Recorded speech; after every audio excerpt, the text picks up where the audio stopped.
What's up guys, this is your boy, the Average Gamer 92 here, back with another video for Injustice 2 Mobile after 10,000 years. So, I had to come back, definitely had to come back because finally a new character is coming into the block. So we have Killer Frost coming into the game, and in this particular video what we are going to do is we are going to look into few of the passives as well as the special abilities that has been data mined, I believe. And I officially have not done it, and someone else has done it, and again, take whatever we are gonna see in this video with a bit of pinch of salt, because this is not officially confirmed anything like that, but we have some details of the special abilities as well as the passives. So let's look into it. Here we go. This is the passive skills that we have, and by the way, it's gonna be a multiverse character. That's what we are getting to know. It's going to be a multiverse, not sure of the class yet, but I think it's going to be arcane, and it's going to be a multiverse arcane, most probably a legendary character as well with its own soul ray. That's what is going to happen, is what I believe. So let's look at the passive skills over here. First one is not so fast. At level 7, it's going to reduce the enemy energy generation by 70%. So it's going to do something similar to what Beta Club does, but it's going to reduce the energy only, not inflict any dots. So that's the first passive skill that we have. The next one is Chill to the Bone, and at 7 stars, basic and strong attacks of Frost Assassin. Now the Frost Assassin is basically Killer Frost, and multiverse heroes apply the piercing cold effect every 3 seconds. Negative effect duration is 12 seconds, and the effect can be accumulated up to 7 times. So interesting aspect over here that we kind of got going. Let's look at the other ones before kind of jumping into the details over here. It also increases the damage inflicted by Frost Assassin and allies of the multiverse for each effect 60%. So what I'm understanding is the effect can be accumulated up to 7 times, and 7 times into that 60%. So what I believe, 420% additional damage for multiverse teammates. That's going to be a pretty interesting stuff over here, because I think Multiverse Armor Supergirl with a huge attack build and easy to build up as well can become a very strong character to kind of leverage as well.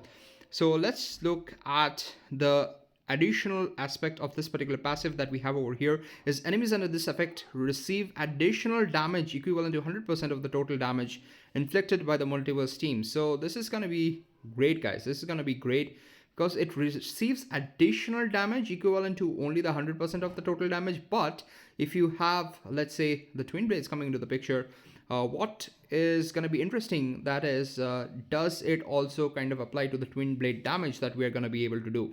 So if that's the case, then this is going to be a pretty strong passive to have, and it's going to benefit all the multiverse characters as well, which means, like I mentioned, that Multiverse Armor Supergirl, that's going to be a strong character because it does not need any build, and it can be the optimal damage dealer here as well. So let's look at the Like a Statue. That's the third passive that we hear at level 7 after using a special move, and when tagged, Multiverse Frost Assassin freezes opponents for 5 seconds with a 70% chance. Now imagine, just imagine guys, just imagine with the puppet of Zatanna, you can spam specials and it's gonna keep the character frozen all the time. That's what we are gonna be able to see, and if it's gonna do additional damage like mentioned here on top, it's gonna be pretty interesting, guys, because I think it's gonna do huge amount of damage. And let's reread the second passive that's kind of mentioned here. The basic and strong attacks of multiverse heroes apply the piercing cold effect every 3 seconds. So again, it's basic. So basically, if you have the infernal artifact, that is the twin blades, with you, you're gonna be able to do a lot of damage, is what I believe. Even Multiverse the Flash can be a very strong character as a damage dealer, because first of all, it's a meta-human character, so you get lethal attack damage boost, and once you kind of level up, you get lethal attack damage boost. And with twin blades keeps coming to my mind. With twin blades and with this additional benefits for the character, you're going to be able to do a lot of damage, is what I believe, and it's going to be a standalone team too, is what I believe. So let's look at the special skills over here. The first one from a special skill is Skill Figures, level 80. Time damage, it does 9.244. I'm not sure what does that indicate, but you have 49.32% of the damage inflicted to inactive opponents. So it's basically like a, for tag out opponents, it's going to be great in arena, as well as great in Champions League, as well as League Invasion, I believe. But from a raid perspective, solo raid perspective, or raid perspective, it's not going to be a great special one, but it's an okay one because it definitely has some impact as well. Special 2, Ice Throw, level 80, ignores the armor, which is basically armor pierce that's gonna happen. And definitely special 2 can be used as well, but it does not have any other property. Let's look at special 3, acute cooling, that's what it is called, I believe.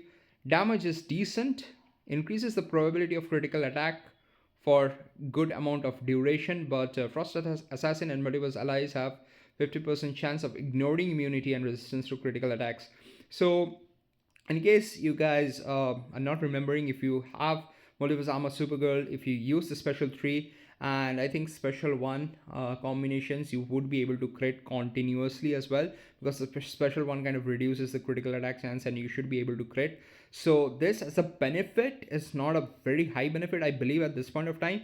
But the good thing is, because it mentions that it's gonna ignore critical attack immunity, what you had previously is that you can reduce the critical attack resistance of the opponent and start critting. But right now, if the opponent is critically immune, you can still do damage to the opponent as well. So that's a good thing to have from a special 3 perspective, and it applies for all the multiverse teammates.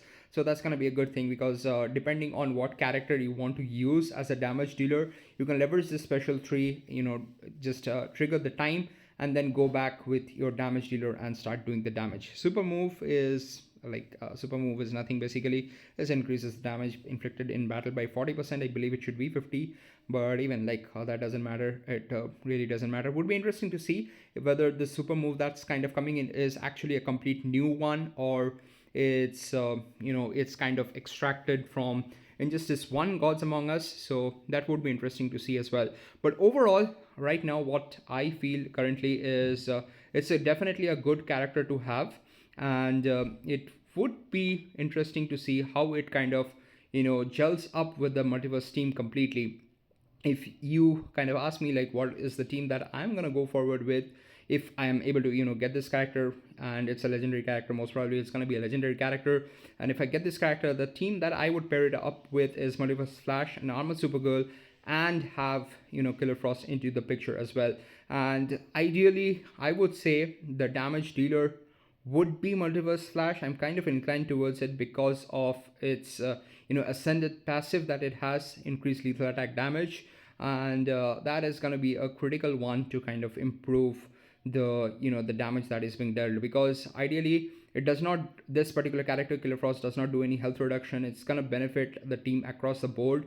So I think with Multiverse Flash also having 3 fast attack hits, that's going to be an advantage as well. So a couple of advantages I feel it's there for Multiverse Flash, and additional critical attack damage it gets from its passive, so it's easy to build as well.